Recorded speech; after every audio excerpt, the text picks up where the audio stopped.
Zone 3 for me, what a surprise. It's not at all a surprise there. I gotta be honest, I didn't really know. You remember I said on Saturday, I wasn't confident on this at all. I only done my free cross because I just had no confidence in this picture at all. And my problem was, what I was concerned about was none of these players were really looking in the same direction. So the question was going to be, which players are the judges going to go by, which eyesight, which line of sight. Now, this player on the left here, if you go up through my cross, I had his line of sight nailed, lovely. And I thought this fella that's catching up to him was looking further forward and higher up, which would have made sense. But that would mean ignoring these two players on the right, because there's no way that any of these, by any stretch of the imagination, can you think these two players are looking up there. Even though some of the judges, I think, went higher. So, because I can't say all the judges ignored these two players, because some of them did go lower. Because, of course, the winning cross is the average. But not a chance could it possibly be that high, unless you ignore these two players on the right, which seems like what they've done. Let's have a look at what the judges have done. And here they are. That's exactly what they've done. Now you can see there are a couple of crosses further down this area, which would line up with where these players are looking, because they're both looking sort of down this way. How anybody can think these two could possibly be looking up there is a mystery to me. Absolutely bonkers. That's probably why there's only 7 judges this week. I bet the rest of them said I'm having no part of that mess. But there we go. I questioned the fact that you've got to ignore these two players to have the winning average that high. But look, there's a few a lot higher, and a lot higher, one of them. As far as removing any are concerned, well, how could you? There wasn't a cluster. We had a cluster on Saturday. We had a much tighter cluster than this. We did have 1 or 2 wayward ones, but generally it was a cluster. These haven't got a cluster, so how can you remove any? You can't remove them all. So there we are. What do I think of the judging? Well, as much as I thought it was a bit ridiculous, at the end of the day, it is what I predicted it to be. The only way they could do it was because they're all looking in different directions, they had to ignore some of the players. And it looks like the average is that much higher because they've ignored these two players on the right and just gone with these ones on the left. But there we are. Can't change it now, can I? Didn't get a knock at the door, and I was ready and all. By 9 o'clock this morning, I was all ready. The blinds were open, the windows were open, get some fresh air in so I could make the boys a cup of tea.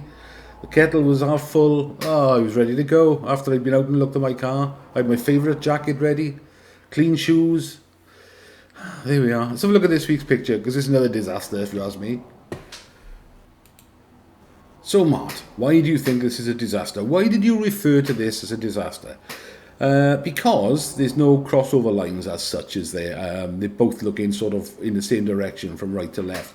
Now, if there's one there, and they're both looking in the middle, you've got an idea of where they cross over. In situations like this, it's not always easy to judge the distance. You could be inches out on the, hundreds of pixels out on the thing. If I draw some lines from where I've put my one cross for now, and you don't need to tell me that that's, it's terrible, it's too high, it's too low, or whatever. It's the first cross, on the basis of, I didn't know what else to do.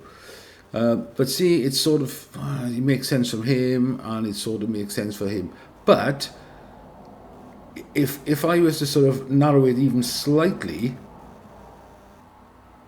I could come sort of much, much further down.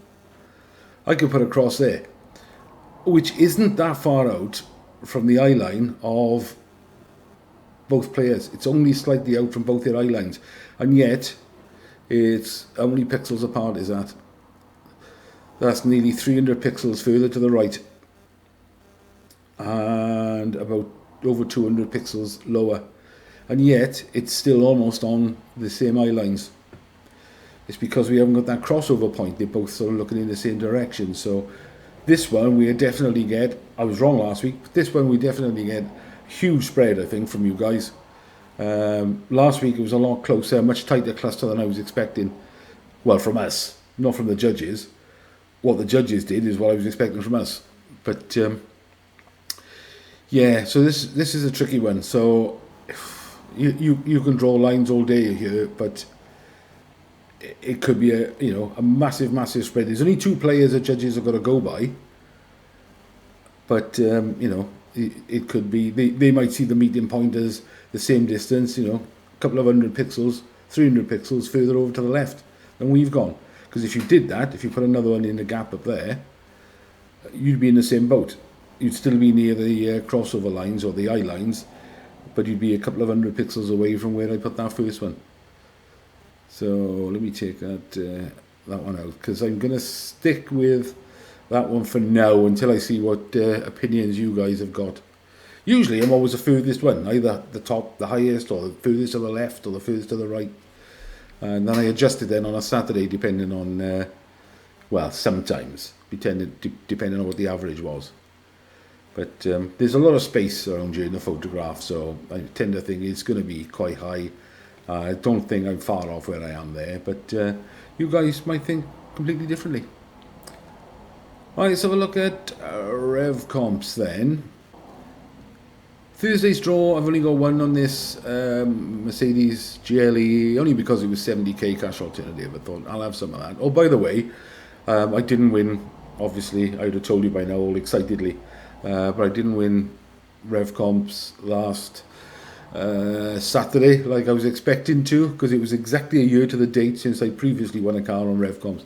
And I thought, yes, I'm going to do it again. So I bought extra tickets on extra cars, failed miserably. But I got one on there and I got one on this Polo GTI, because like I said, I like the idea of a 2-litre turbo in a small car. But I like the sound of that. What did they put on last night for next Monday?